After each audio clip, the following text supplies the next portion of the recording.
agradecer a todos que nos acompanham por todos os canais da internet, especialmente o nosso canal do YouTube, estão acompanhando de vários pontos do mundo. Um abraço afetuoso a todos.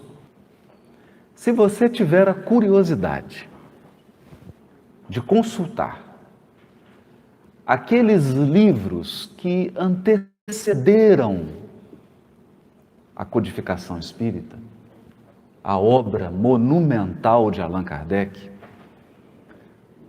você vai perceber no capítulo 1 do Evangelho segundo o Espiritismo, e Kardec, de maneira muito sábia, sob a inspiração dos espíritos superiores, deixa claro que o Espiritismo não vem destruir a lei.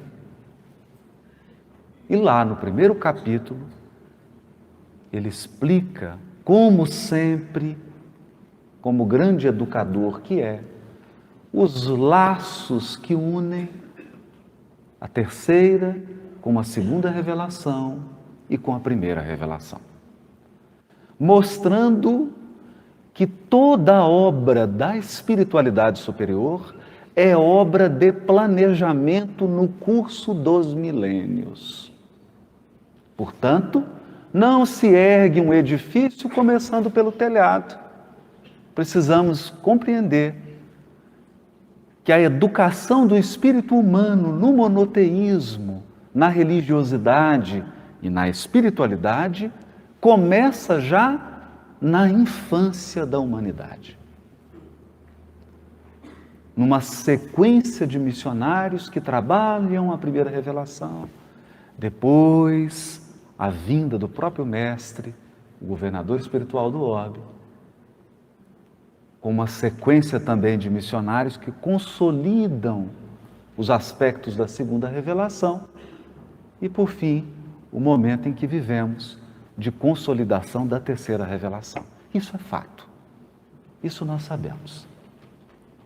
No entanto, ao contrário de outras tradições de espiritualidade e religiosidade, todas elas merecedoras do nosso maior respeito, é difícil você encontrar em algum livro da Bíblia, seja do Novo Testamento, do Antigo Testamento, alguma referência a uma vivência espiritual que afaste a criatura do seu cotidiano. É desconcertante, vamos confessar, você ler a história, por exemplo, de Abraão, do próprio Moisés, de um Simão Pedro, de um Levi, do próprio Saulo, e constatar que essas pessoas tiveram as vidas mais comuns que uma pessoa pode ter. E na linguagem cheia de símbolos, na linguagem lúdica do texto bíblico, Deus, a todo momento, se intromete nos menores detalhes da vida das pessoas. E a gente fica, como se diz lá em Minas Gerais, com uma pulga atrás da orelha. Que tipo de lição isso está querendo transmitir? Por exemplo, se você examina a vida do patriarca Abraão, você vai ver que o grande drama por ele vivido é o fato de que ele desejava um filho homem, tinha que ser homem, para dar continuidade aos negócios da família, à tradição familiar, porque, lembremos, estávamos numa sociedade patriarcal. E a esposa não conseguia engravidar. Ele já havia tido um filho com a escrava, com outras, mas com a esposa não tinha ainda um filho. E então, ao contrário do nosso imaginário, ele recebe a visita de 2 anjos. E como que a gente imagina então esses anjos? 2 pares de asa bem grande, uma roupa branca, vem numa nuvem branquinha, é assim? Não. Aparecem uns anjos de pé sujo, suado, barbado, porque não tinha gilete, com sede, cheio de poeira, e o Abraão visualiza aqueles 2 mensageiros, percebe que são mensageiros, porque anjo é um mensageiro, é alguém que traz uma notícia. Pede para eles entrarem, faz o ritual do acolhimento, a maneira certa de receber alguém. Por exemplo, em Minas Gerais, pelo menos no interior, a pessoa chega na sua casa, o que você faz? Antes de dar bom dia, quer um queijo, um café? Não é? Porque o mineiro ele tem que controlar o nível de queijo no sangue. Não pode baixar muito, senão ele tem algum problema, né? Então se oferece um café, um queijo, a pessoa senta na mesa, quer uma água. Naquele tempo antigo, o que você fazia? A pessoa chegava suada, num calor danado, no deserto, se oferecia uma água fresca para lavar os pés da pessoa, né? E aquele calor do deserto, eu, por exemplo, estou enfrentando até um problema, que as pessoas estão ligando, dizendo assim, e aí, como é que está o calorzinho aí da Bahia? Estou procurando. Ainda não chegou, né? Então você coloca aqueles pés na água fresca e aquilo refrigera até o perispírito. Experimenta para você ver. Já com muito calor, você põe o pé numa bacia de água gelada, até o perispírito fica refrescado. Então ele recebeu ali os mensageiros e, claro, qual que era a angústia de Abraão? Já mais velho, na terceira idade, ou quarta, eu acho que quinta, prevendo já a sua desencarnação, queria um filho, e os mensageiros falaram, vai ter o filho. Vai ter o filho. Aí, Abraão, um homem sério, né? Deve ter baixado a cabeça, falando assim, vai ser difícil. Não tem ainda as técnicas de inseminação, né? Isso aí não chegou ainda. Deve ter pensado, não sei como é que vai ser isso. Mas engraçado são as mulheres, que elas são mais espontâneas, né? São bem mais espontâneas. E a Sara estava ouvindo de um cantinho, claro, né? Acho que chega 2 anjos em casa e a esposa não vai ficar prestando atenção na conversa, né? Então a esposa estava lá escondida, ouvindo tudo, sabendo o que eles estão conversando, né? E quando os anjos, né, lá, dizem que ele vai ter o filho, a Sara dá uma boa gargalhada. Mas ri com gosto, né? Eu não vou aqui entrar nos detalhes do casal, por que ela estava rindo. Eu não sei se ela olhou para o Abraão, olhou para ela. Bom, vamos pular essa parte. O certo é que ela deu uma boa gargalhada. Riu. E os mensageiros perceberam que ela estava espiando e ouvindo a conversa. E falou assim, você está rindo? Ela, não, achei engraçado, né? Meu marido já está velho, não é nada por mal não, né? aquela espontaneidade feminina. E o mensageiro disse assim: olha, você vai ter um filho. E agora, nós já escolhemos o nome desse menino. Esse menino vai chamar Risada. Isaac, risada.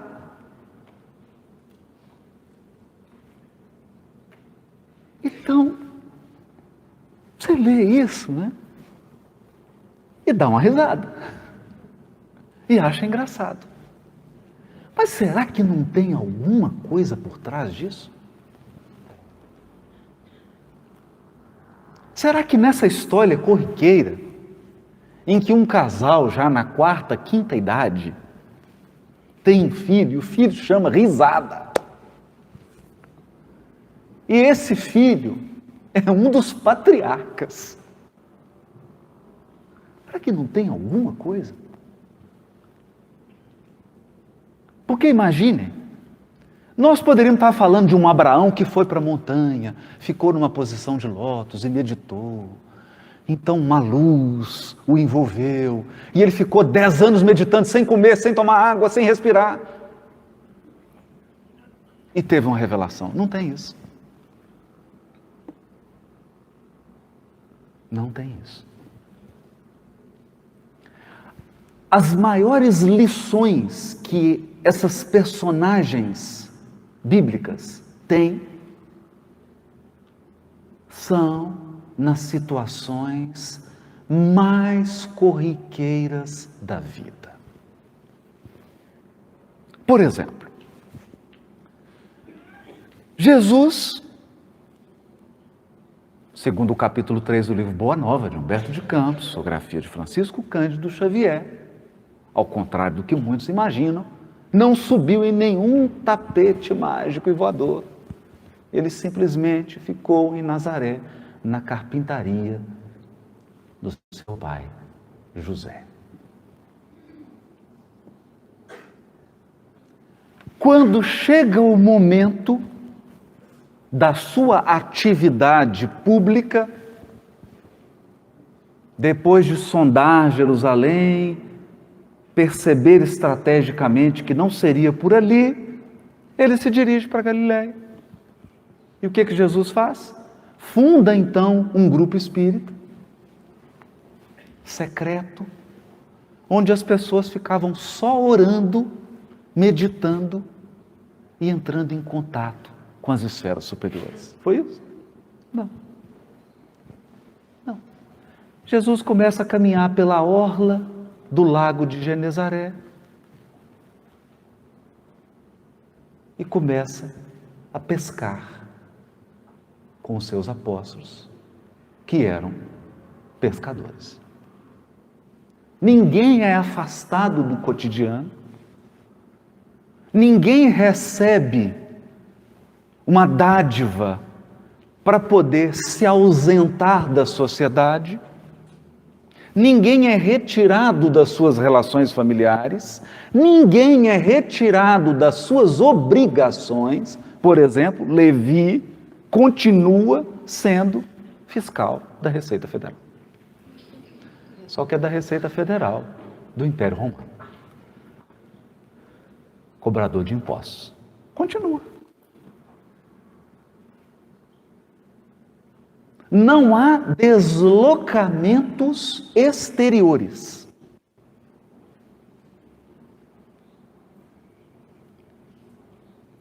Pescador acorda cedo, mas quando eles acordavam, Jesus já tinha acordado, já tinha subido ao monte, já tinha orado e já tinha voltado.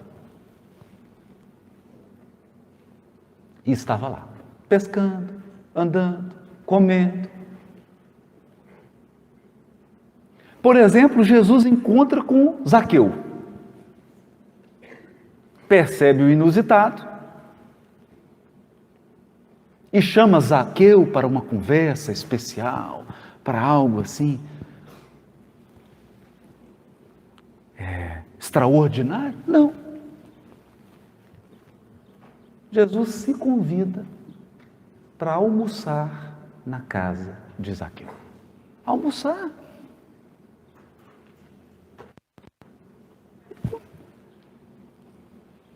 quando eu leio esses textos, eu confesso que assim, você não sente falta de alguma coisa assim extraordinária?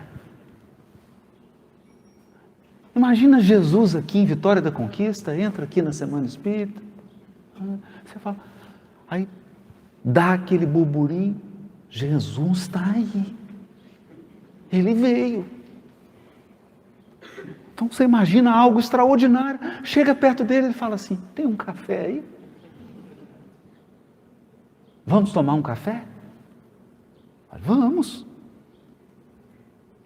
Chama Zaqueu para almoçar. E em meio ao almoço, nas relações, no cotidiano, acontece o espiritual genuíno. Então essa é a incógnita, esse é o elemento desconcertante que permeia a vida de todas as personagens bíblicas. E então, nós nos perguntamos, e na doutrina espírita?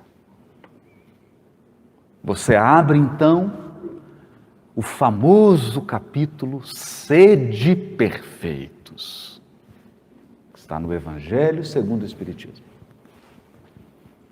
Você está imaginando agora que os Espíritos vão nos dizer o seguinte: esqueçam o corpo. Agora, vocês são seres absolutamente espirituais e devem cuidar unicamente do espírito. Então, agora, acordar às 5:30 da manhã, o café da manhã, uma prece e uma meditação. O almoço, água fluidificada. É bom, para um regime é bom, assim, de uma semana. É isso. Então, lá no capítulo Sede Perfeitos, nós pescamos um item. O item 10. Cujo título é O Homem no Mundo. O Homem no Mundo. Homem aqui, lembrando, no sentido de ser humano. Ser humano. A espécie humana. O ser humano no mundo. E aí você fala, mas coisa engraçada, né? Deixa eu ler essa mensagem. Um sentimento de piedade deve sempre animar o coração dos que se reúnem sob as vistas do Senhor e imploram a assistência dos bons espíritos. Ele começa dizendo, vai se reunir? Vai pedir o auxílio dos espíritos superiores? Na sua casa, no grupo espírita, no seu trabalho? Você quer entrar em sintonia com os espíritos superiores? Você quer estabelecer uma conexão de maior qualidade com Deus? Então, primeira coisa que você precisa adotar, primeira providência, encher o coração de piedade. Piedade. Essa palavra esquecida nos dias de hoje. Que a pessoa piedosa é a pessoa, no mínimo, respeitosa, humilde, que sabe se colocar, não é? Que se resigna às forças e circunstâncias que estão acima das suas faculdades e das suas possibilidades. É aquele indivíduo que percebe que o mundo não se movimenta em razão do seu próprio capricho, que o mundo tem suas leis e suas regras, e nós que devemos nos adaptar a elas. O homem piedoso é o pescador. Ele não tenta controlar o mar, ele procura compreender o mar para interagir com o mar de uma maneira mais inteligente. Então ele sabe que maré alta, eu recuo. Maré baixa, eu saio para pescar. Ele sabe que o horário de pegar o peixe é de tantas horas. Então ele não briga. Ele não briga com o mar. Ele se adapta. Ele entende as regras. Então ele flui. Ele flui. Flui.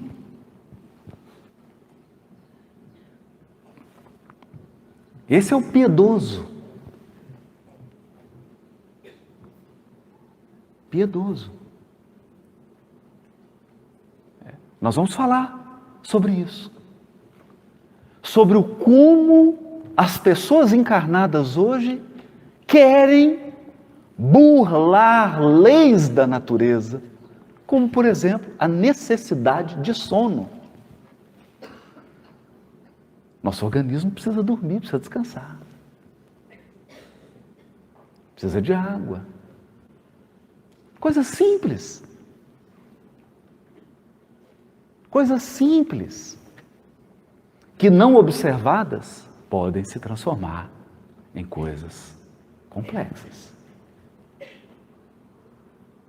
Então é o piedoso, ele enche o coração de piedade. Aí sim, aí ele faz a oração, pede a assistência dos bons espíritos.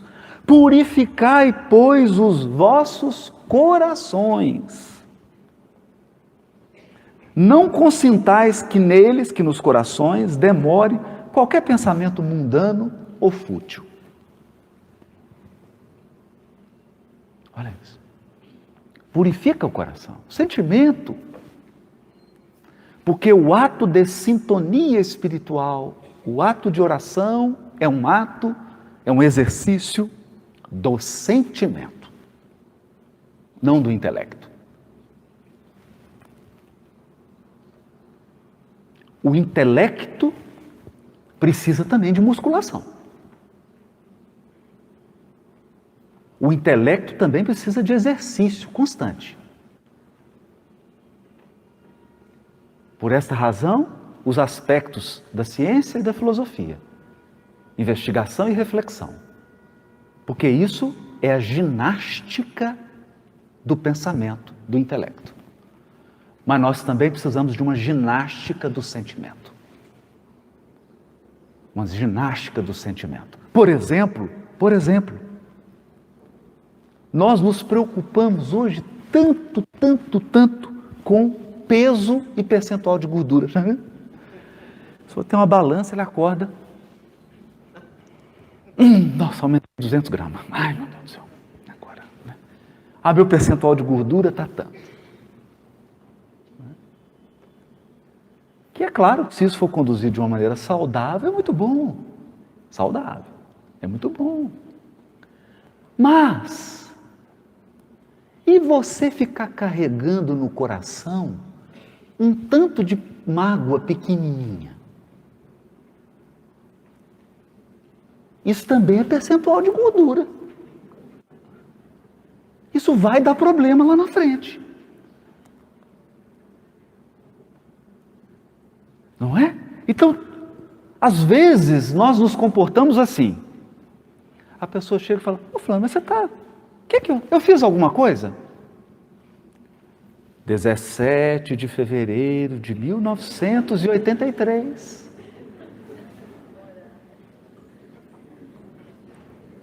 Eu pedi para você fazer aquilo para mim. Você não fez. 19 de agosto de 1999. E a pessoa tem uma lista de pequeninas mágoas e ressentimentos que ela está guardando. E se os nossos aeroportos tivessem equipamentos para pesar a mágoa, o que ia dar de excesso de bagagem? E eu chegar e falar, ih, rapaz, você vai ter que deixar um pouco de mala para trás. Porque você fica carregando aquilo, gastando e carregando. O coração está sobrecarregado de pequeninos ressentimentos.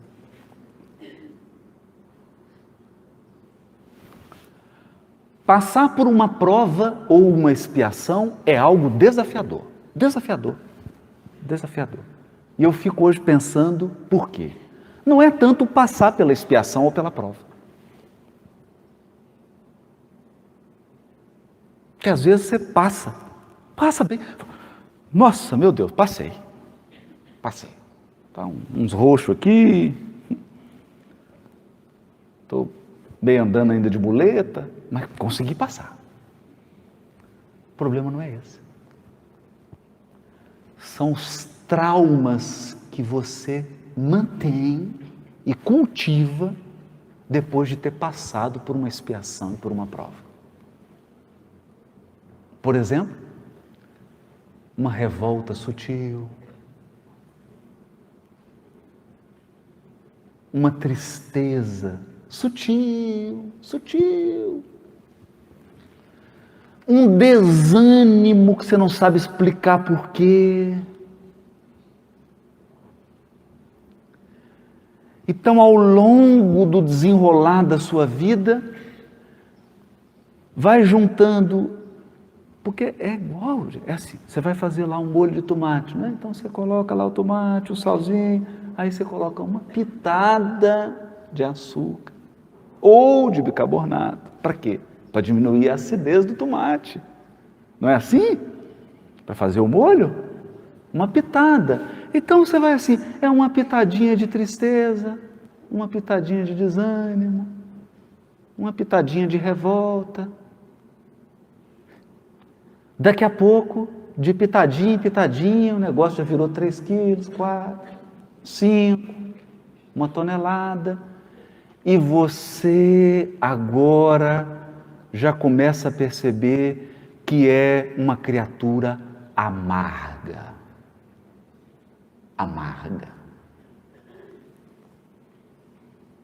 A amargura tomou conta do seu coração. Amargura. Então você chega para a pessoa, ela está bem, né? Outro dia até vi, que está dentro do tema, né? Está dentro do tema. Vi a novela das 9h30. Novela. Aí tem um rapaz lá que ele está bem, já virou empresário, está rico, está super bem. E a vida do sujeito é vingar das pessoas que fizeram ele triste quando ele era criança. Mas essa pessoa não tem nada de interessante para fazer?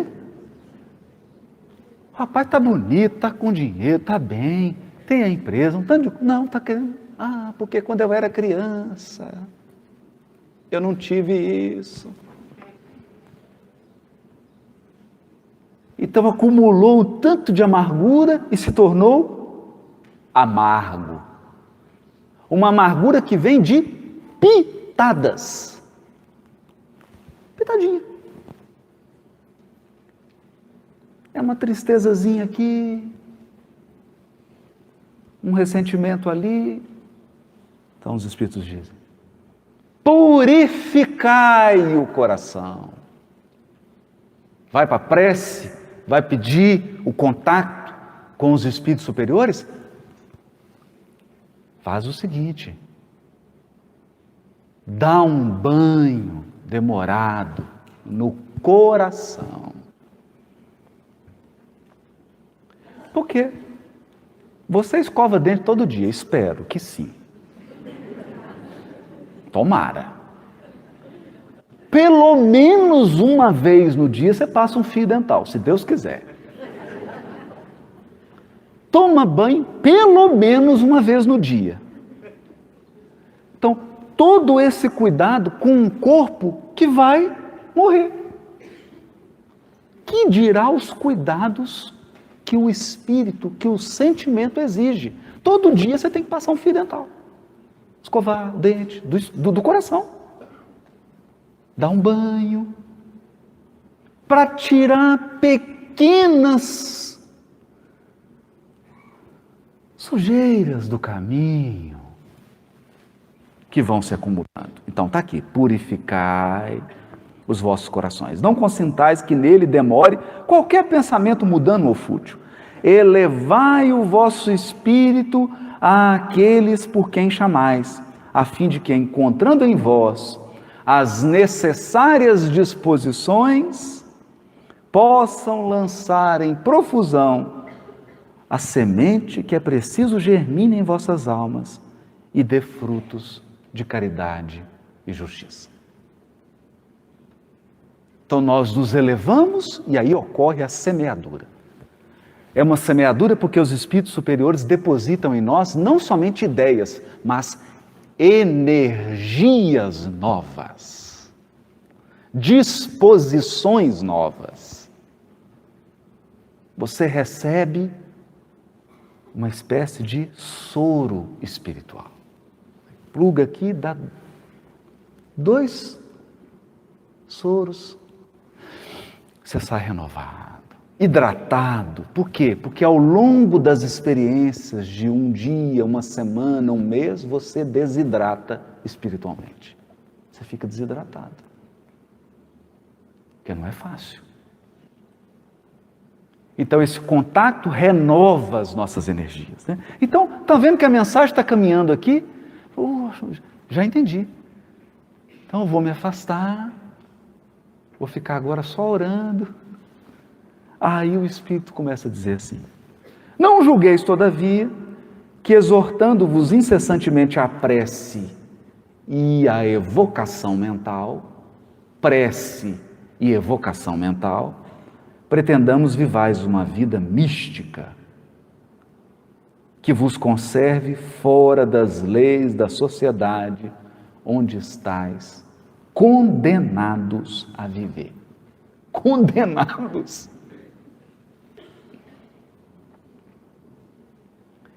Eles estão dizendo assim: está achando que a gente quer tirar vocês da vida da sociedade? Não.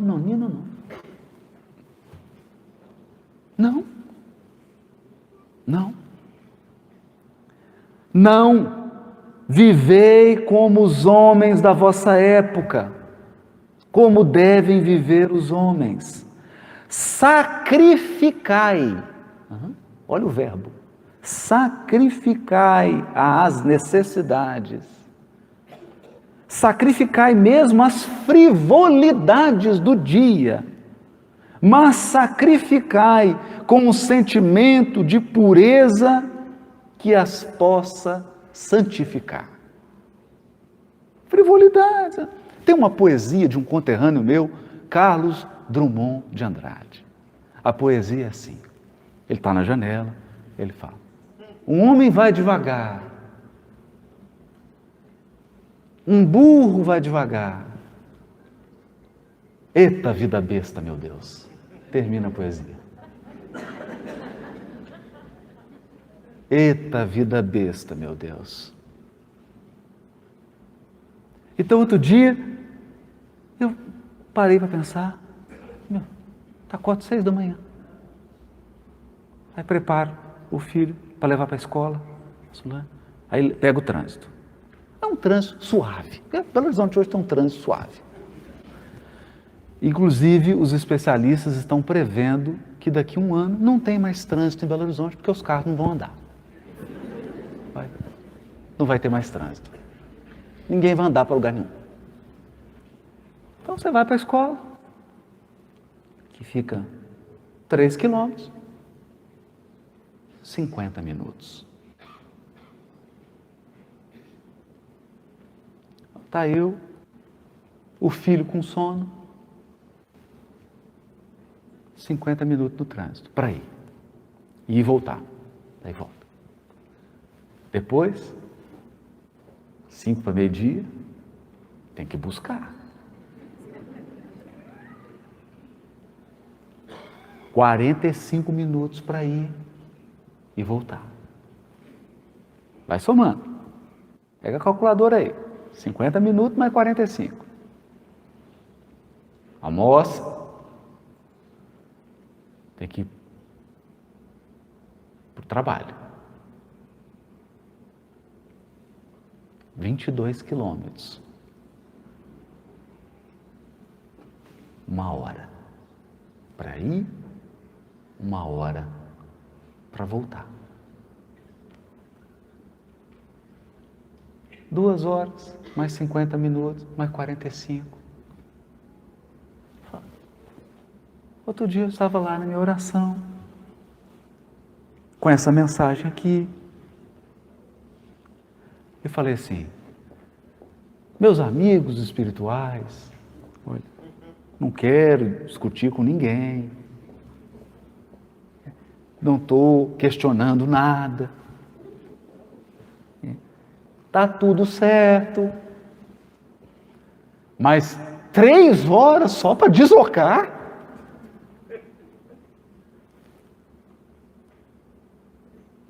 Qual que é o sentido disso? E aí eu reparei nesse verbo aqui, eu vou ler de novo. Sacrificai as necessidades, sacrificai mesmo as frivolidades do dia, mas sacrificai com um sentimento de pureza que as possa santificar.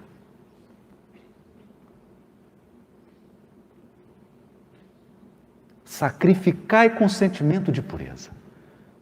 Sacrificar.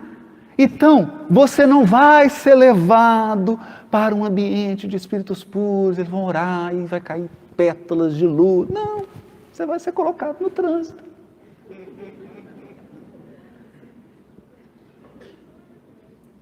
Vai lá, lavar a vasilha, arrumar a casa, estender a cama, cuidar do corpo. E vai gastar 1/4, 1/5 do seu tempo com essas coisas. Por quê? Por quê? Então me lembrei aqui de alguns casos bem interessantes. Quando você visita assim os lugares onde o Chico viveu, porque o Chico tem para nós, né, esse parâmetro de ter sido um verdadeiro espírita. Um verdadeiro espírita. Alguém que levou a sério a prática do espiritismo. Alguém que levou a sério a vivência dos ensinos morais, das leis morais. E eu então, ao longo do tempo, fui conversando com algumas pessoas para tentar identificar os hábitos do Chico. Chico, médium que recebeu a série André Luiz, que recebeu os romances de Emmanuel. Então, vamos ver qual era o cotidiano dele. Acordava cedo.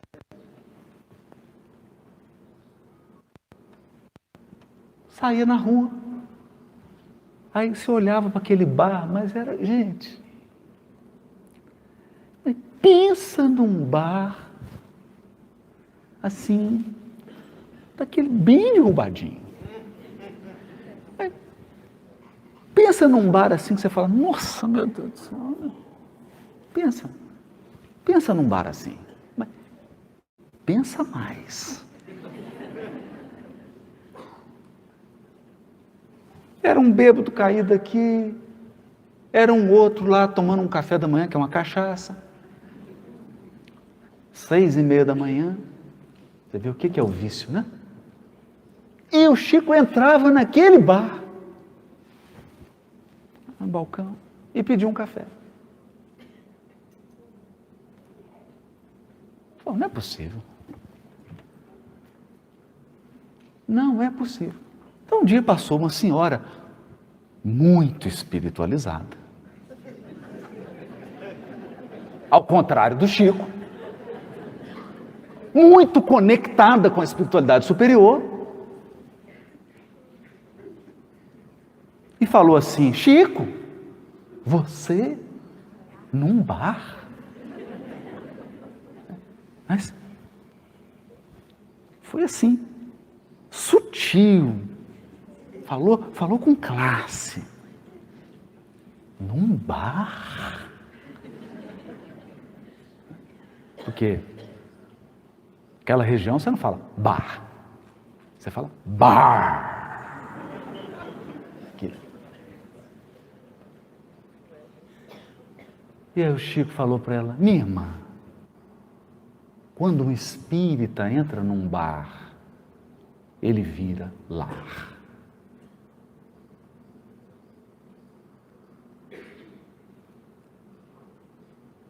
Lar.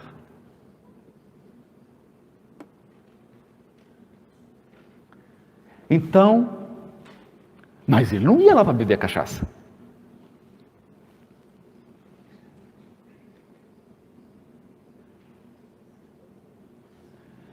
Então a gente ia percebendo que muitos daqueles companheiros que haviam sucumbido ao vício começavam a procurar o Chico nas reuniões. Alguns sem a menor condição de melhorar nessa encarnação. Mas começava o processo da sementeira. E ele acolhia. E ele acolhia. Certa vez me contaram, fizeram uma reunião mediúnica, o Chico participando, reunião de desobsessão. Presta atenção, não é uma reunião mediúnica, é uma reunião de desobsessão para acolher e atender pessoas que estão num processo grave de obsessão. Entendido? Então nós estamos falando de pronto-socorro. Pronto-socorro. Então, se você abre um pronto-socorro, quem que você espera que vá ao pronto-socorro? Pessoas com saúde, não é? Chega lá a pessoa, o médico, ó, doutor, vim aqui te ver, bom dia, né? Mas o que você tem? Não tem nada. Vim aqui, só te cumprimentar. Não, no pronto-socorro, você espera que cheguem as pessoas com os quadros mais graves. Então, nessa reunião de obsessão, levaram um companheiro totalmente perturbado, completamente perturbado. Completamente perturbado. E colocaram o pobrezinho lá na reunião mediúnica, ao lado do Chico, porque eles iam fazer o tratamento. Então, faz a prece, concentra, Chico concentra. O companheiro tira um maço de cigarro, pega um cigarrinho, acende e começa a fumar na reunião mediúnica.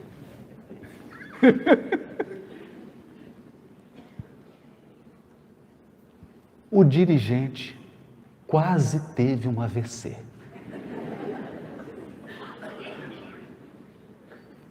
Porque é uma cena chocante, vamos combinar, não é? E ele chegou e falou, você está ficando louco? Está na reunião mediúnica e acende um cigarro do lado do Chico. Aí o Chico tirou a mãozinha, olhou para o dirigente, aquele olhar, né? Aí o dirigente já ficou em silêncio. E o Chico virou para o obsidiado. Estava obsidiado. Falou assim: ô meu irmão, pode soprar a fumaça em mim?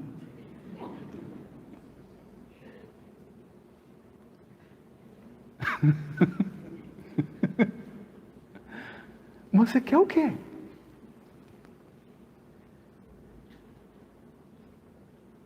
O que a gente espera? Imagina, você tem uma fratura exposta, chega no pronto-socorro, o médico fala: nossa, o osso saindo para fora? Nem não atendo. Mas doutor, o senhor é ortopedista? Não, não. Só atendo fratura sem ser exposta.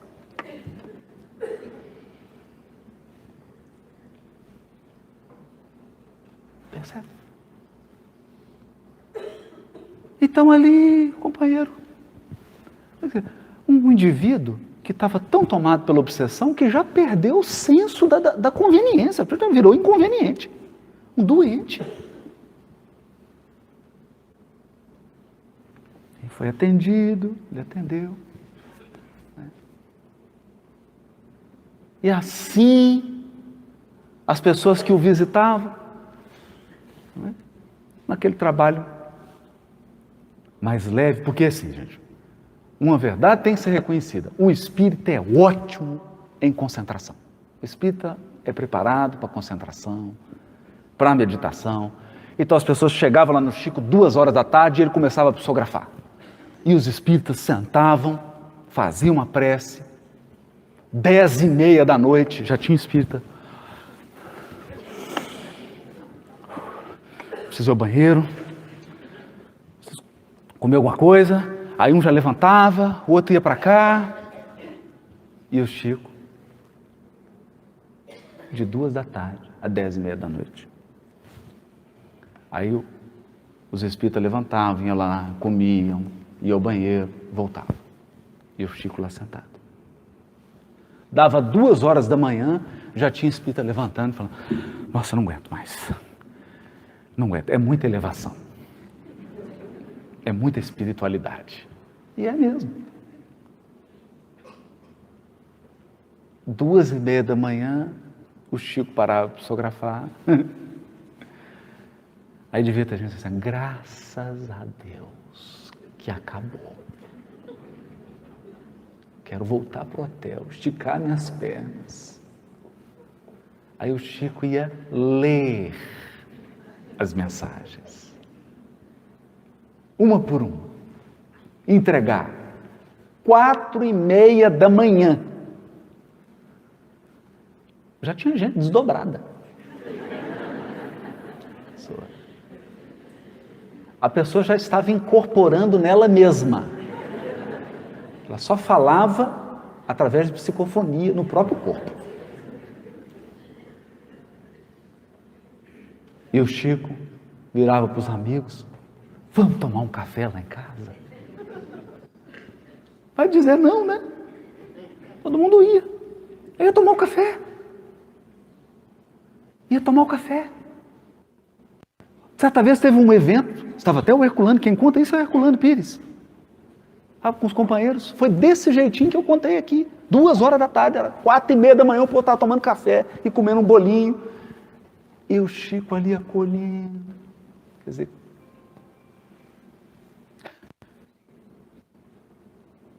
e tinha um evento espírita que o Chico ia participar e começava 8 horas da manhã.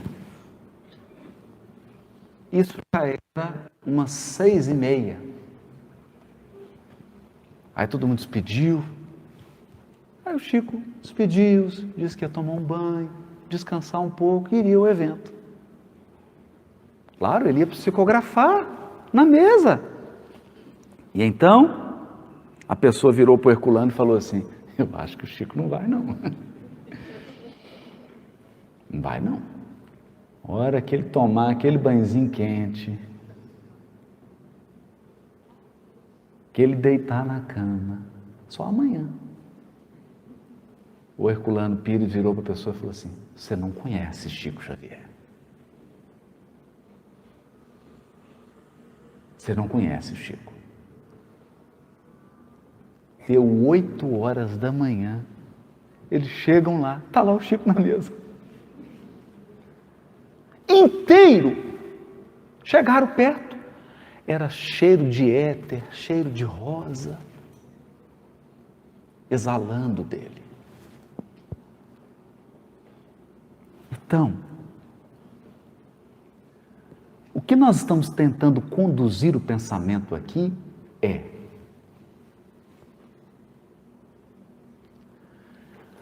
o cotidiano da encarnação constitui os instrumentos pedagógicos que irão espiritualizar-nos ou evangelizar o nosso espírito. Essa rotina, esse cotidiano, é o material didático da providência divina. Nessa escola, sem paredes, sem quadro aparente, sem cadeira, que é a ampla evangelização da vida. É nesse movimento, é na articulação dessas relações que nós construímos uma espiritualidade. Então, a espiritualidade não é uma fonte milagrosa que você se afasta das suas obrigações, se afasta das suas relações pessoais, se afasta do seu cotidiano para ir em algum lugar místico beber da água da espiritualidade. Não, a água da espiritualidade está depositada nas circunstâncias, nos acontecimentos aparentemente mais insignificantes.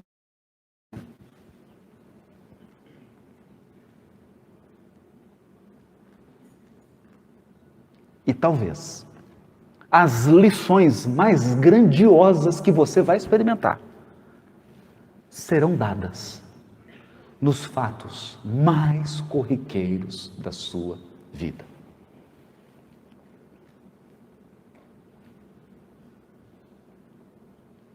Coisas simples.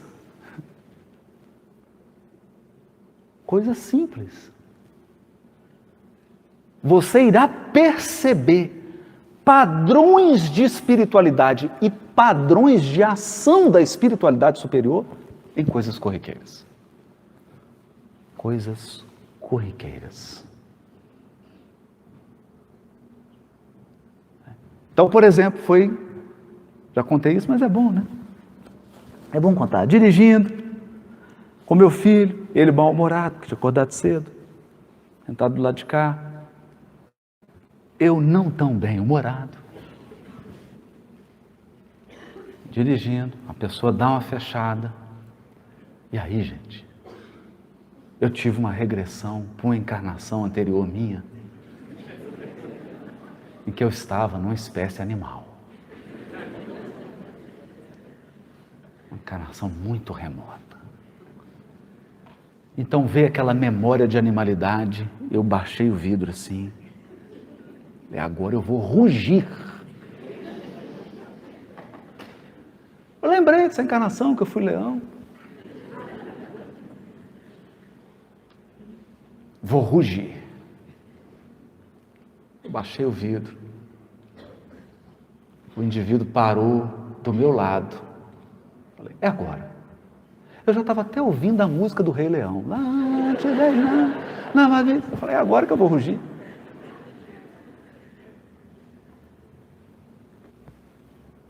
Meu filho estava meio assim, virou e falou assim, está nervoso, papai?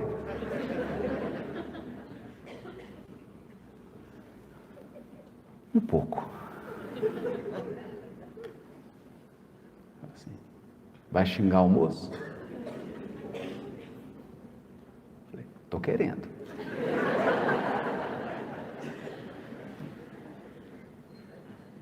Aí olha para você ver o que é psicofonia, né? O que é psicofonia? Ele olhou para mim e falou assim, e se for uma pessoa que assiste suas palestras?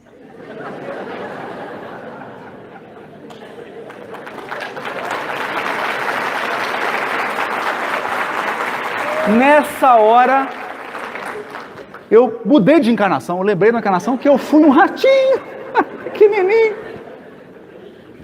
Me deu uma diminuída. Mas eu tinha que dar uma resposta, né? Eu tinha que dar uma resposta. Aí eu falei assim, aí eu estarei desmoralizado. Desmoralizado. Não é? Eu xingo o sujeito, ele fala, nossa, eu assino seu canal, te acompanho lá.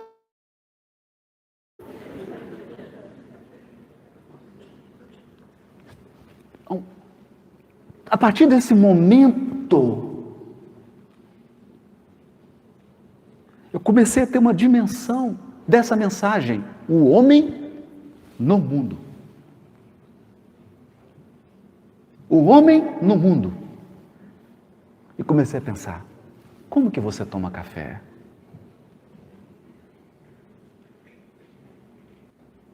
Como é que você almoça? Como é que você lida com essas questões assim, aparentemente sem importâncias?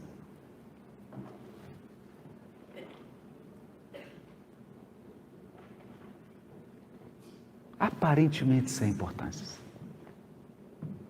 Porque as coisas grandiosas,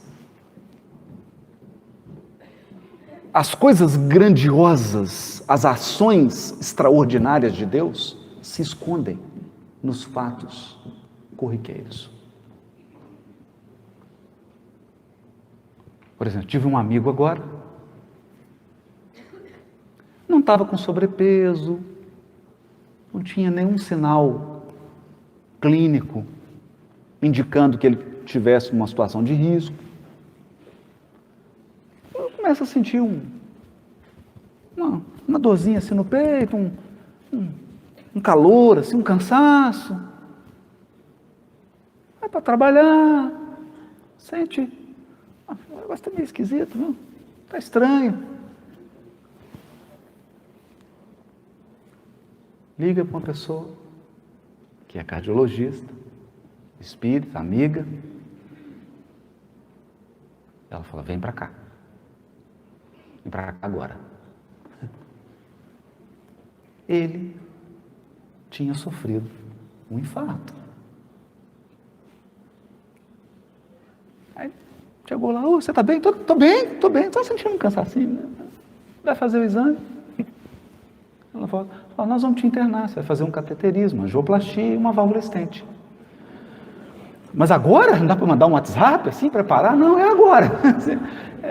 Nós vamos ter que fazer agora, porque assim está com um pequeno risco de você ir para nosso lar hoje.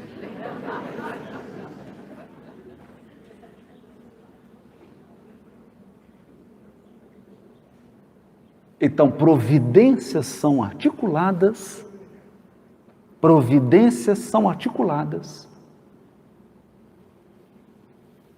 no cotidiano da vida.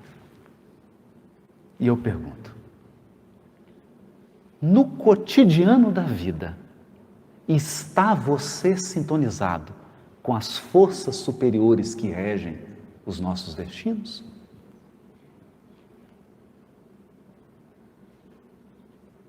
É você alguém com quem a espiritualidade superior pode contar? Ou você é parte do problema?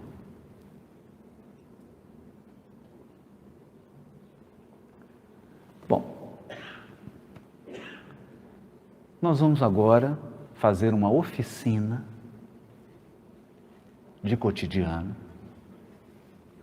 Então vamos dar um intervalo até às 11, para que você vá ao banheiro com bastante espiritualidade. Tome um café com bastante espiritualidade. E daqui a pouco a gente volta para prosseguir nas nossas reflexões. Não choqueis a nenhum deles com quem tiverdes. Sede joviais, sede ditosos, mas seja a vossa jovialidade a que provém consciência limpa. Seja a vossa ventura a do herdeiro do céu, que conta os dias que faltam para entrar na posse da sua herança. Então aqui há uma sutileza nesse parágrafo que nós tínhamos comentado, inclusive na palestra de ontem. A encarnação é uma balança. Raramente tudo vai estar bom na sua vida. Então, quando você está com um pouquinho de dinheiro, você fica doente. Quando você está com um pouquinho de dinheiro, está com saúde, tem um problema na família. Quando a família está bem, acaba o dinheiro. Então, a gente está sempre a ponto de Emmanuel dizer assim: superado um problema, espere outro. Você fala, nossa, mas tem hora que parece que o Emmanuel está amargo, né? Mas não é isso não. Aí ele continua assim: outra não é a função da escola. Outra não é a função da escola. Imagina, você está numa aula de matemática, o professor apresenta um problema matemático. Aí você consegue resolver. Aí te ensina uma outra coisa, um outro problema que você não consegue. Eu me recordo, tive um professor muito engraçado na UFMG. Engraçado e bom. Até hoje da aula lá. Professor Jacinto Brandão. Sou de grego. Ele colocava um texto, a gente lia e pesquisava as palavras no dicionário, né? Platão, né? Então trazia um texto, a gente lia, estava lendo tudo, aí ele vinha, trazia outro. Você olhava, aí ele ria e falava assim: ficou grego de novo. Ficou grego de novo. Então, conseguia ler. Mas era um outro texto mais exigente e de passo em passo você ia acumulando competências, habilidades, memórias e enfrentando cada vez mais textos mais complexos, mais difíceis, com vocabulário maior. Outra não é a função da escola. A encarnação é uma escola. Então ela mistura. Ela mistura. Você pega, por exemplo, a obra de André Luiz. Então, vamos lá. Nossa, é mais ou menos uma harmonia. Não é todo mundo igual. Não é todo mundo igual. Não é? Tanto que você tem gente que está trabalhando no Ministério do Auxílio e tem gente que está na União Divina. Então há diferença. Mas há um certo equilíbrio. E quem está no umbral, está no umbral. Só adentra em nosso lar se for para ser socorrido. Agora aqui na Terra não, você mistura todo mundo do umbral, nosso lar, todo mundo junto, às vezes na mesma família. Os caracteres todos diferentes, todo mundo junto. Para quê? Para forjar o caráter. Forjar. Nenhuma liga metálica é obtida a não ser em altas temperaturas. Então, as virtudes do espírito, as habilidades, os potenciais anímicos, eles são forjados. Forjados. Eu me lembro de uma cena comovedora. Todo mundo deve se recordar. Foi no início de 2002, Chico Xavier, já bastante abatido, foi internado. Até aquela cena que estavam filmando, apareceu duas luzes entrando no... Não é? Aquele fenômeno, né? Impressionante. E aí foram entrevistar o Chico, e ele disse então que se tratava da sua mãezinha, de Emmanuel, que foram visitá-lo. Né? E lá, num determinado ponto da entrevista, uma pessoa pergunta assim: o que que o Emmanuel te disse? Porque eu não sei se você sabe, o Chico não gostava muito de hospital, nem de ser internado, se é que tem alguém que goste. Mas ele não gostava mesmo. Não gostava. E ali ele teve um problema e precisou ficar internado. Depois de mais de 80 anos de mediunidade, de trabalho dedicado à vida doada ao bem, e ele está ali logo internado, o que ele não gostava. Então Emmanuel entra, eu já imagino o que ele perguntou. Falei assim, poxa vida, não é possível? Eu aqui internado? Então a pessoa pergunta, o que o Emmanuel te disse? E ele, para eu ter paciência. Ter paciência. Por quê? Porque a encarnação e a vida é composta de processos naturais. Processos naturais que têm o seu tempo, a sua lógica. E ninguém burla o espírito de sequência da natureza. Ninguém burla. Então vai chegar uma hora, que é a hora da preparação, da viagem, de volta. E isso é um processo. Tem um desenrolar. E ali naquele momento em que a desencarnação dele estava sendo preparada, as últimas providências estavam sendo tomadas pelos maiores da espiritualidade, a ele cabia paciência, aguardar. Então é isso que está sendo dito aqui. Nós estamos misturados com caracteres diferentes, mas é preciso fazer um esforço. E isso aqui nos chama a atenção. Por que eu estou focando nesse parágrafo aqui? Há poucos dias atrás, um colega de profissão deu um tiro na boca.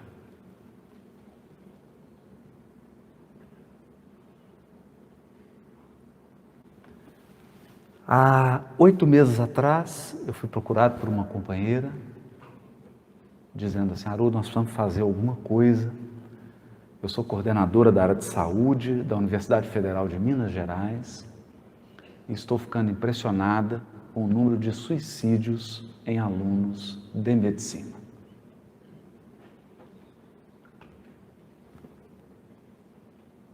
Então, nós estamos vivendo um processo silencioso de tristeza e desânimo. Tristeza e desânimo. Semana passada, num curso obrigatório do tribunal, um curso de formação permanente, estive com os colegas e aproveitei para checar uma estatística do Conselho Nacional de Justiça e eu resolvi fazer a minha própria pesquisa. E descobri, de 25 colegas de profissão, aproximadamente 18, 19, somente dormem com remédio.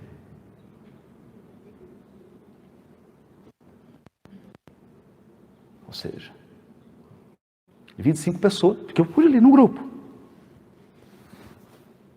não dormem se não tomarem um remédio. E essa é uma realidade hoje em todas as famílias, em todas as profissões. Depressão, amargura, suicídio. Então, esse é um processo. Não quero aqui ser simplista, simplório e estabelecer aqui uma causa única para a depressão, porque isso é de uma complexidade imensa, com múltiplas causas, com múltiplas circunstâncias. Mas também nós observamos, a gente está vivendo, está vendo as pessoas. E tem duas coisas a gente observa que está acontecendo. E está acontecendo mesmo com o espírita. Isso está acontecendo. Um acúmulo de ressentimento, de mágoa, de tristeza, de desânimo, que começa com uma pitada. Então, do nada, você está ali na sua casa, aí vem assim uma brisa de tristeza. Dá uma tristeza, assim, você fala, aquela tristeza. Daqui a pouco, essa brisa de tristeza começa a passar com hora marcada. Daqui a pouco, várias horas do dia você tem essa brisa de tristeza.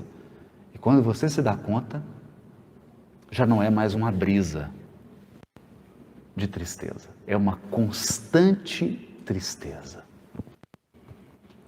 Então, esse espírito aqui, com muita sabedoria, está dizendo assim: ei, enche o coração de jovialidade. Jovialidade. Jovialidade. E aí outro dia, passando assim por umas dificuldadezinhas de saúde, né? Eu fui assistir um vídeo do Jerônimo Mendonça. O velho Jerônimo Mendonça de Ituiutaba. O Jerônimo Mendonça, palestrante espírita, peculiar, porque ele não se movia. Então o pessoal vinha, agora o Jerônimo vai fazer uma palestra, aí vinha com a cama, trazia uma cama, colocava aqui no pau. E aquele homem que não mexia nenhuma parte do corpo, enchia, procura no YouTube, enchia o ambiente de alegria, de esperança. Ele era tão espirituoso que uma repórter perguntou assim: Jerônimo, o que é felicidade para você? Ele falou: para mim, felicidade é poder virar na cama. Virava, né? Só dormia de barriga para cima. Um gigante. Era conhecido como o gigante deitado. E certa vez disse, ele estava um pouco triste, né? Estava um pouquinho triste. E aí procurou o Chico. E o Chico então encheu de alegria. E o Jerônimo abasteceu, porque a gente precisa disso. A gente precisa abastecer. Com greve ou sem greve de caminhão. Tem que abastecer. Abastecer os nossos tanques espirituais. Ele foi, se abasteceu, saiu animado. E na despedida, virou para o Chico e disse: ô Chico, até logo então, muita paz, Chico. E o Chico: tira o Z. Tira o Z, Chico? Como assim? Muita paz. Muita paz. Precisamos de trabalho, meu irmão. Muita paz. Aquelas sutilezas, porque esse trabalho no bem, uma atividade lúdica, útil, algo que ocupe as nossas potencialidades, isso renova a alma. E é assim que a gente preenche a vida, com jovialidade, com alegria, sugando, gente, porque chega um momento na vida que a alegria é como diamante em cascalho. Para cada tonelada, você captura 1 grama. Mas tem que buscar. Tem que buscar essas pedras preciosas de alegria escondidas no cascalho das atribulações, das dificuldades, e a gente precisa aprender. Então esse é um ponto. Esse é um ponto. Porque o resultado da sua conta é o que você escolhe somar. O resultado da sua conta é o que você escolhe somar. De modo que se você vier com uma lente assim, eu estou com esse problema, aí mais falta de dinheiro, mais isso, no meio da conta você já começa a ficar deprimido. Se você começar agora a listar todos os problemas seus, da sua família, vamos levar para o atendimento espiritual aqui atrás. Você vai entrar em depressão. Por outro lado, se você aprende a somar bênçãos, se você aprende a somar o que está bom, isso vai lhe trazer um pouco de alegria e de jovialidade. Não a alegria de quem está fugindo, não a jovialidade de quem está se enganando e perdendo-se. Mas, como diz aqui, a jovialidade de alguém que, iluminado aí pelos elementos do Consolador prometido, sabe que a vida aqui é uma vida temporária. É sempre bom medir tudo na nossa vida, tudo que está acontecendo, tudo por que nós estamos passando, colocar nessa medida de que no fim, você vai morrer.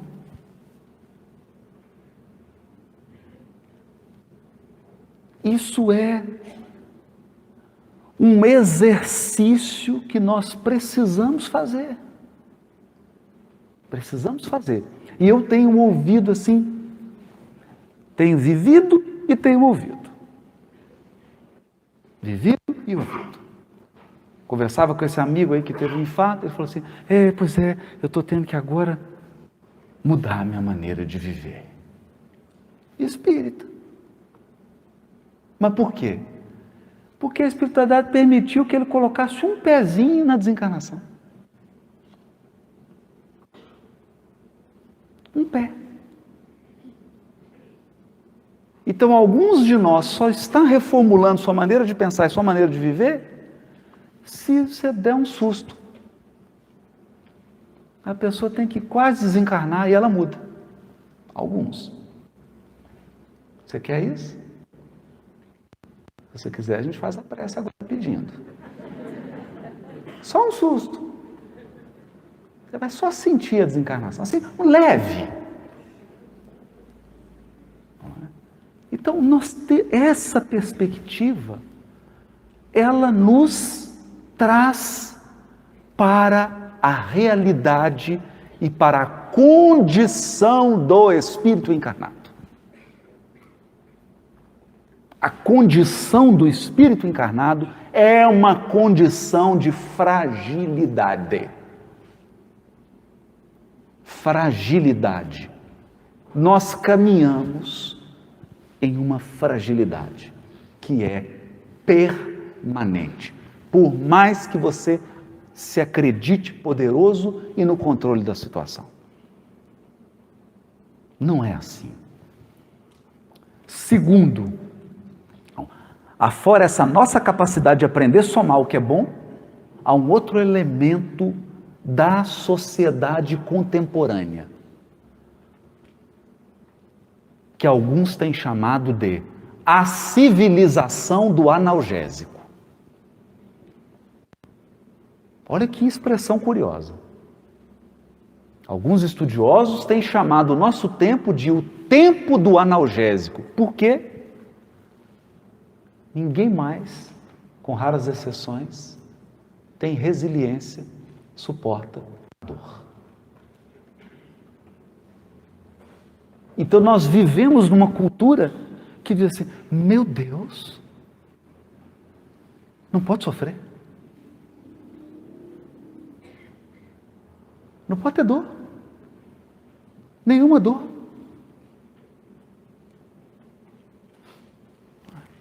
Mas acontece que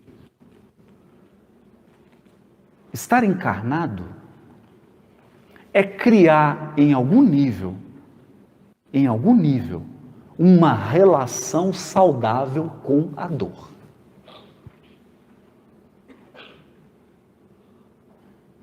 Não dá para alimentar a ilusão de que nós vamos poder afastar a dor demais. Não vamos. A sociedade do analgésico tem produzido um processo educativo e às vezes a gente cai nisso. Às vezes, na ânsia de amar e proteger nossos filhos, nós queremos tirá-lo de todas as experiências de dor. Não, meu filho não pode sofrer, não pode. Pode passar muita dificuldade.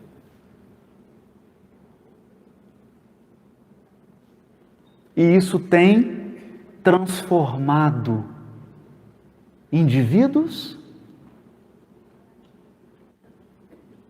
em pessoas frágeis. Frágeis. Extremamente frágeis.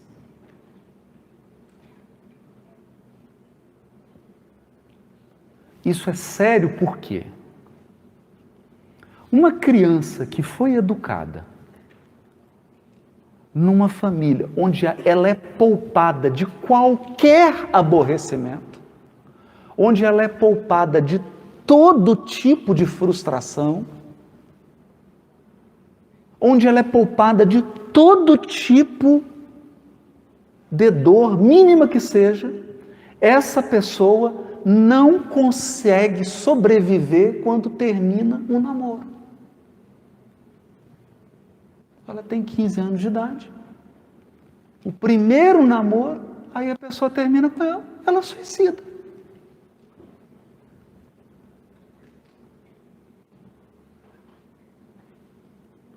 Por quê?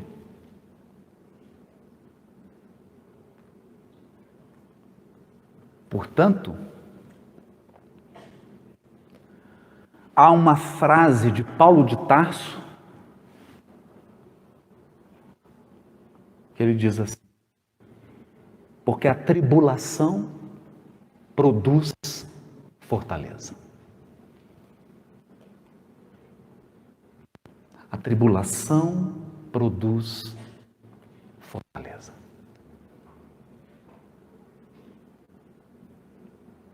E aí nós adentramos num tema que é importantíssimo.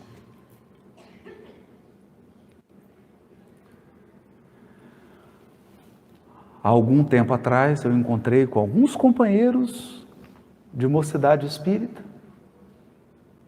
e comecei a perceber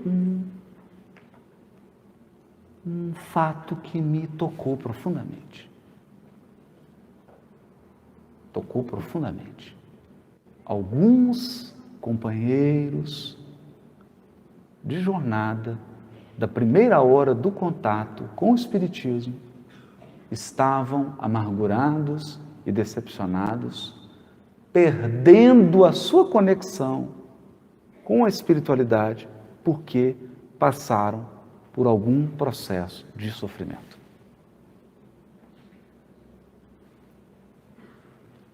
Então seria muito bom se nós pudéssemos chegar aqui e falar do Consolador Prometido como uma retórica. Só que, quando eu digo assim, quando os Espíritos dizem melhor, Consolador Prometido, o que está implícito nisso? Que você vai passar por experiências dolorosas, a ponto de necessitar de consolação.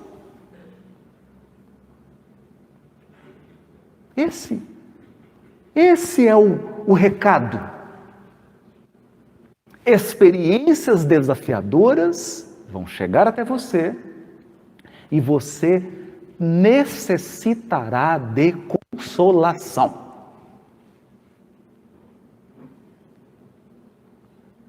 E essas experiências lhe trarão fortaleza.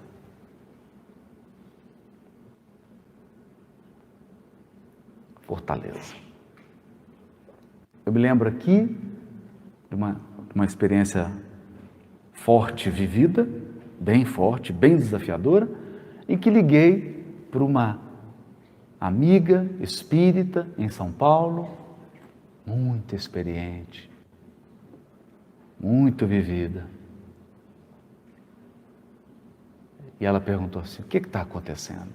Eu falei: está acontecendo isso.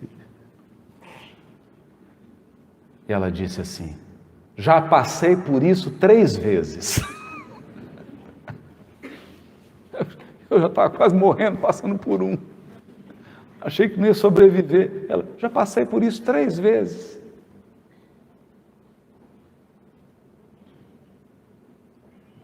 Então, naquele momento, eu me dei conta do grau da minha fragilidade psíquica e da fortaleza daquela companheira de espiritismo, que falava com amor, com humildade, sem nenhuma arrogância, mas exibia uma fortaleza moral.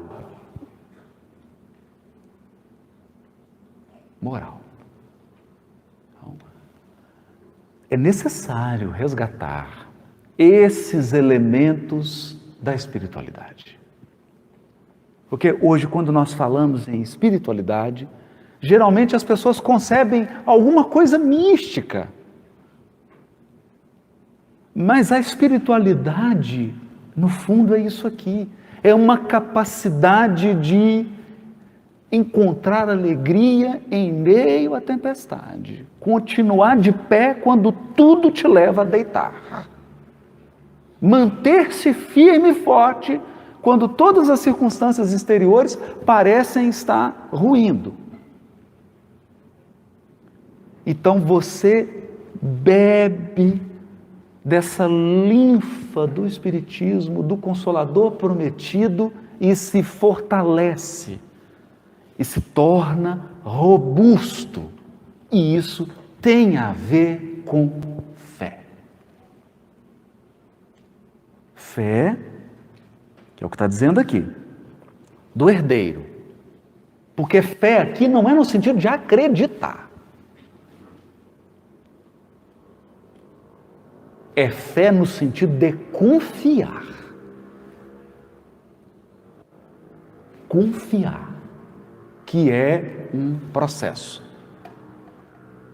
E você vai passar por ele. E que há um propósito. Há um propósito. Então, qual que é o desafio de estar encarnado?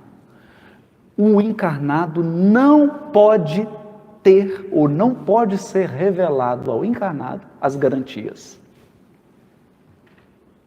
Porque esse é o processo educativo. Então nós estamos aqui encarnados e assim, a gente não sabe. A gente caminha na confiança. Por exemplo, acabei de receber aqui do mundo espiritual uma lista dos presentes aqui, da desencarnação dos presentes aqui, nesse seminário. Deixa eu pegar aqui qual vai ser o primeiro. Não tem isso. Sabe por que não tem? Porque até esse processo é dinâmico, ele pode ser alterado. Até esse processo pode ser alterado. Certa vez um companheiro foi narrar um problema para o Chico, e ele falou assim: mas meu irmão, nós precisamos resolver isso. Eu já estou na minha 3ª moratória. Falou desse jeito. Eu já estou na minha 3ª moratória.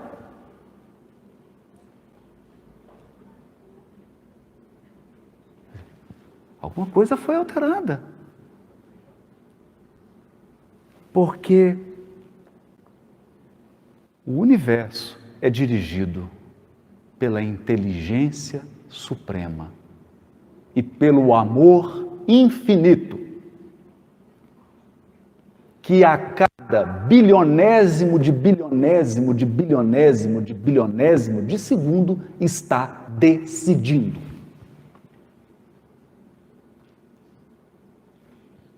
Então as decisões podem ser alteradas.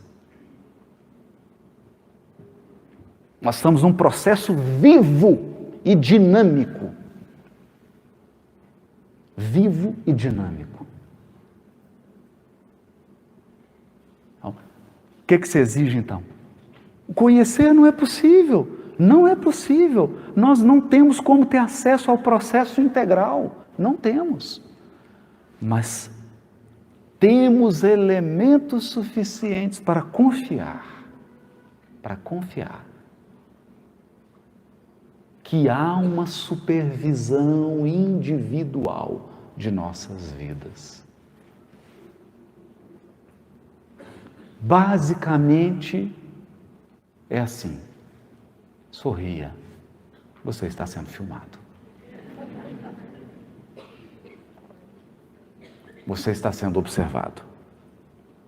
Não consiste a virtude em assumir severo e lúgubre aspecto, em repelirdes os prazeres que as vossas condições humanas vos permitem.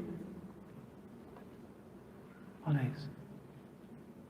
Repelirdes os prazeres que a vossa condição humana vos permite. Eu fiquei feliz quando li isso aqui. Hoje eu como o meu queijinho com uma alegria, gente. Ato aquele queijo, põe o café, é quase que uma cerimônia de iluminação. Porque nós precisamos aprender isso. No item seguinte, que é o item 11 do mesmo capítulo, cuidar do corpo e do espírito,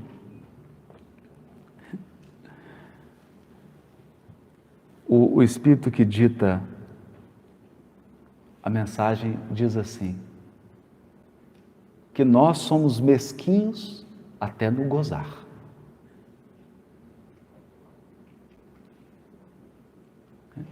Que nós não sabemos nem ser alegre. É interessante isso, né? E aí ele fala das violências. A violência contra o corpo e a violência contra o espírito. Quer dizer, o excesso de prazeres para o corpo é uma violência contra o espírito. Mas retirar todos os prazeres corporais é uma violência contra o corpo. Ele fala assim, duas violências quase tão insensatas uma contra a outra.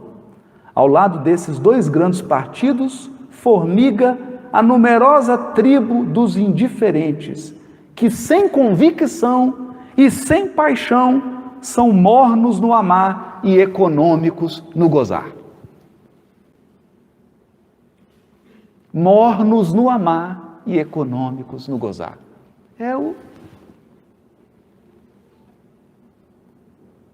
Aquela coisa. Então, olha o que os Espíritos estão dizendo. Não. Ama, mas ama com intensidade. Cultiva suas relações com intensidade.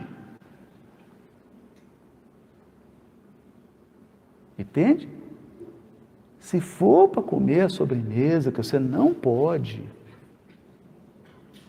porque você está de regime, coma com alegria. Já que ela vai se acumular,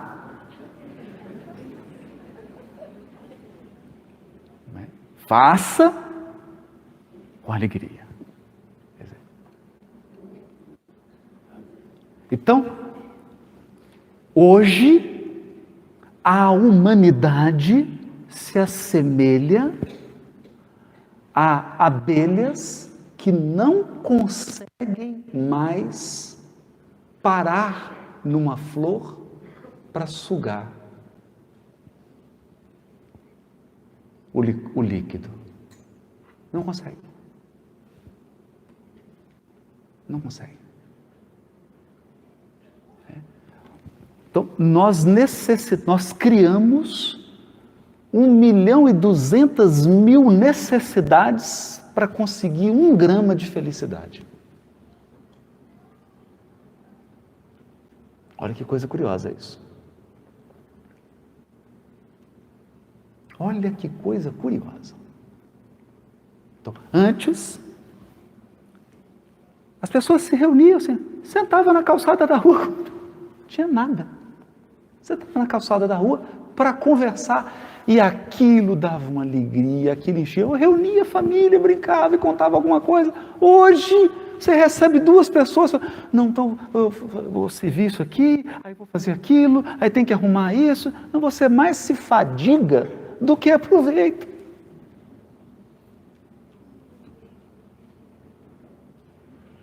Porque nós não conseguimos mais, primeiro, estar presente no que estamos fazendo e não conseguimos mais extrair a alegria da simples presença. Da simples presença. Então a gente repara assim o padrão. A família fala, estou um pouco entediado. Vamos sair então? Vamos sair. Tem que sair. Vamos sair. Vamos jantar fora. Aí chega, escolhe, aí senta. Aí um pega o celular, está aqui no WhatsApp, no Facebook, o outro aqui. E aí, vai pedir o quê? Não sei. Pode ser isso aí, pode. Então, pode pedir. Moço, o prato aí, já escolhendo. Eu podia ter ficado em casa. Entende? Então, mas isso é uma tendência que está nos sugando. Ninguém consegue mais. Você quer ver uma coisa desconcertante? Eu vou falar para vocês uma coisa desconcertante. Desconcertante. Experimenta fazer isso hoje, depois que terminar o seminário. Você vai escolher uma pessoa que você tem intimidade, porque senão vai dar problema. Tem que ser esposo, marido, filho, alguém que tem intimidade, que te entenda. Não faça isso com estranhos, não é recomendado. Chame alguém da sua relação íntima. Olhe nos olhos da pessoa e converse com ela olhando nos olhos. Em 2 segundos, a pessoa vai te perguntar assim, você está com algum problema?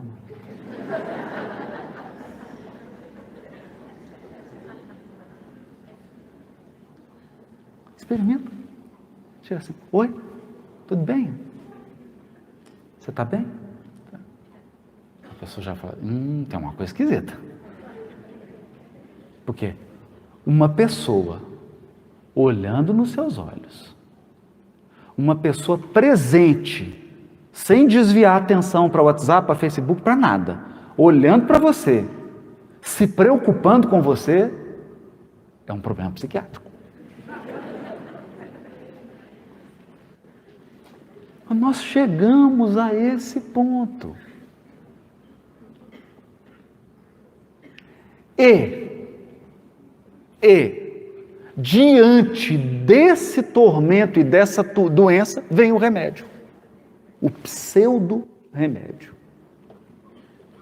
Não, você está assim infeliz porque você precisa de mais espiritualidade. Então eu vou levar você para o alto da montanha, você vai subir, são 5 quilômetros subindo, lá não tem oxigênio, e aí você vai fazer uma meditação. E aí vem os espíritos dizendo o contrário. Não. Quer aumentar a sua espiritualidade? Mergulha com presença no seu cotidiano.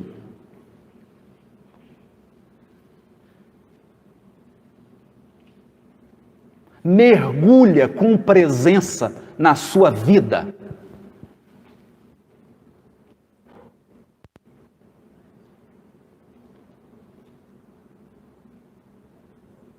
Entenda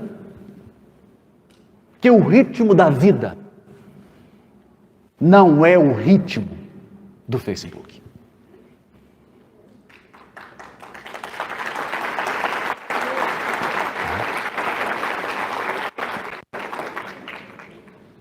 Então, quando você mergulha nisso, nesse cotidiano, nós vamos perceber uma coisa, gente. Parece tão simples, né? Parece tão simples. E eu termino então com essa reflexão que foi lida ontem, no mesmo capítulo. Desculpem, no capítulo Deus do livro A Gênese, o item 34. Nós lemos isso aqui. Só que agora eu quero dar um outro enfoque. Lá nós fizemos uma leitura, fizemos uma outra interpretação. Vou dar agora um outro enfoque. Olha o que Kardec escreve. Sendo Deus a essência divina por excelência, unicamente os espíritos que atingiram o mais alto grau de desmaterialização podem percebê-lo.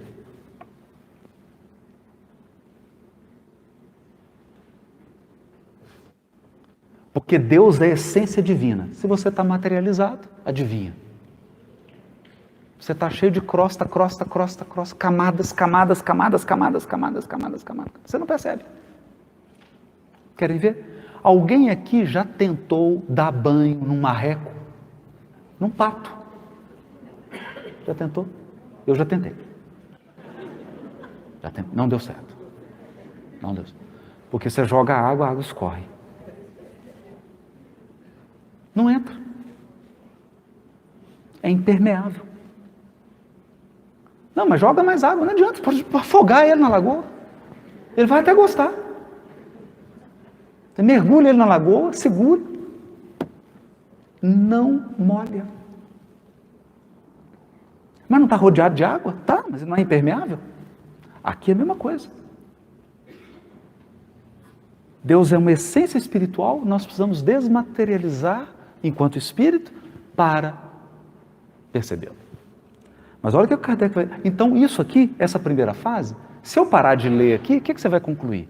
Nossa, então eu tenho que afastar do cotidiano, eu tenho que afastar de tudo que se refere ao corpo e tenho que ficar agora só orando e meditando. Não parece isso? Então vamos prosseguir.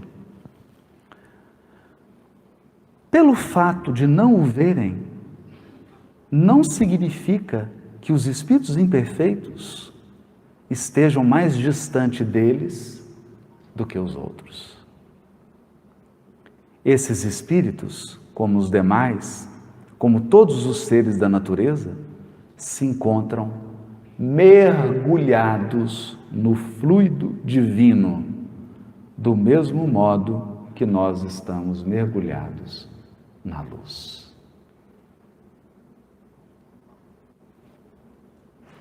O que há é que as imperfeições dos espíritos imperfeitos são vapores que os impedem de ver a Deus.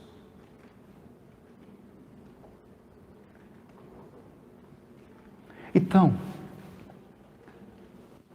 a partir disso aqui, eu quero dizer assim: quando o nevoeiro se dissipar, eles verão a Deus resplandecer. Para isso, não é preciso subir nem procurá-lo nas profundezas do infinito. Desimpedida a visão espiritual, que a obscurece, eles o verão de todo o lugar onde se encontre, mesmo da terra, porquanto Deus está em toda parte. Então, o que o codificador está dizendo aqui? Você se tornou espírito puro. E aí chega a hora, fala, espírito puro, agora eu vou conseguir perceber Deus. Aí é aquela festa para te receber, né? Que é uma festa de formatura, uma festa bonita. Eu não sei como é que é, não cheguei lá ainda, mas dizem que é linda. Você se torna um espírito puro e agora você começa a perceber Deus. Aí quando você percebe, você fala, nossa, será que eu subi demais? Não? Aí você vai perceber que Deus sempre esteve te rodeando, mesmo quando você era um espírito imperfeito encarnado na terra.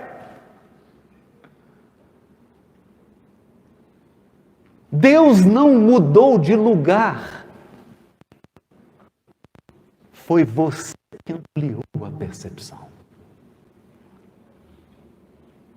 Então, o que esse ensino aqui quer nos transmitir? Sabe o quê? Você agora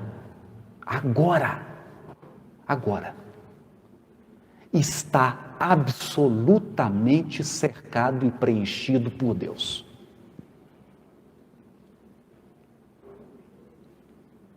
Mesmo sendo um espírito inferior que você. Pois eu estou falando na mente. Se tiver algum anjo aí, me perdoe. Mesmo sendo um espírito imperfeito, você já está na presença absoluta de Deus.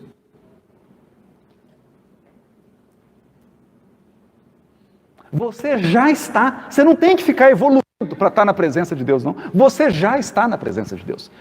Você não está percebendo.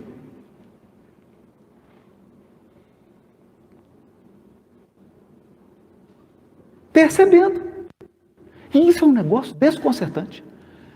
Agora, quando eu tiro a roupa, vou tomar banho, eu falo, licença, pai, toma um banhozinho aqui, você não repara. Você já está na presença. Em tudo que você faz. Você está absolutamente preenchido e tomado por Ele. Porque a criação está mergulhada em Deus. O que muda isso? Eu tenho procurado, nos últimos 2 anos, talvez eu registre isso num livro, estou pensando.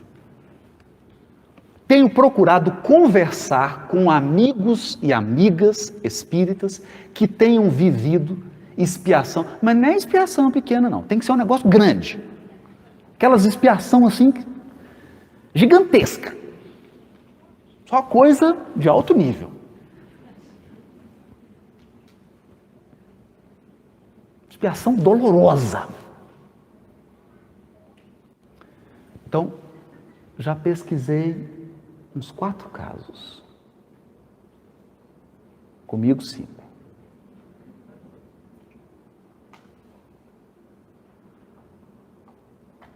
E eu termino dando um testemunho aqui. Eu já tenho cara de pastor mesmo. Vou dar um testemunho. Tem um pouco mais de 3 anos que eu estou tentando atingir 10% da qualidade de uma experiência que eu vivi quando enfrentei uma profunda expiação na minha vida. Eu não consigo chegar nesse padrão. Eu posso ficar 4 horas orando, eu não consigo chegar. Isso é pecado, não tem nada de mágico isso não. Está lá no mecanismo da mediunidade. André Luiz explica que quando você passa por uma dor profunda, você vibra numa frequência de comprimento de onda curtíssimo. Você conecta imediatamente com Deus. E foi o que aconteceu. Aquele momento assim que eu fui tomado de um desespero, eu senti. Senti como nunca antes na minha encarnação a presença, não era de espírito não. O espírito estava cheio. Dava até para ver os vultos andando na casa. Eu que não sou vidente, sou crocodilo. Dava para ver os vultos. Não estou falando de espírito, estou falando da presença divina.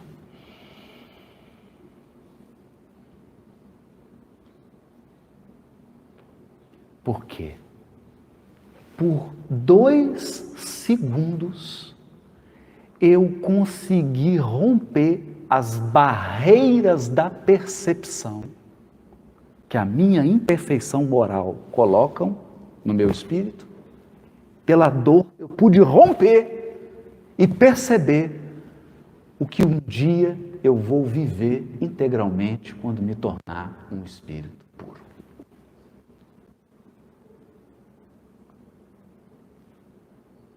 A presença divina é indescritível. Por quê? Ele não fala. Deus é banguelo, não tem boca, não tem garganta, não tem nada. Não fala. Ele é imaterial. Ele não fala. Então é uma experiência difícil de explicar. Mas por incrível que pareça, eu já conversei com 4 companheiros e companheiros, amigos de Ideal Espírita, que passaram também por, nossa, coisas assim, e me narraram a mesma coisa. Então eu quero encerrar dizendo assim: você não precisa ir para lugar nenhum. Você não precisa subir em lugar nenhum. Você não precisa mergulhar em lugar nenhum. Você não precisa sair dessa cadeira que você está sentado agora. Para aumentar seu padrão de espiritualidade. Você só precisa permitir que o seu espírito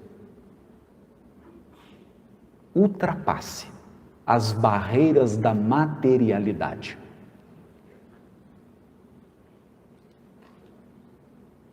Porque o nosso cotidiano já está preenchido de Deus. Preenchido. Então isso significa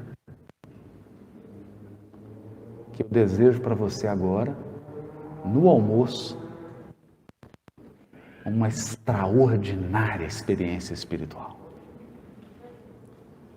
Que você possa mastigar de uma maneira diferente. Que você possa interagir com as pessoas de uma maneira diferente. Sorria, meu amigo, você está sendo filmado. Muito obrigado.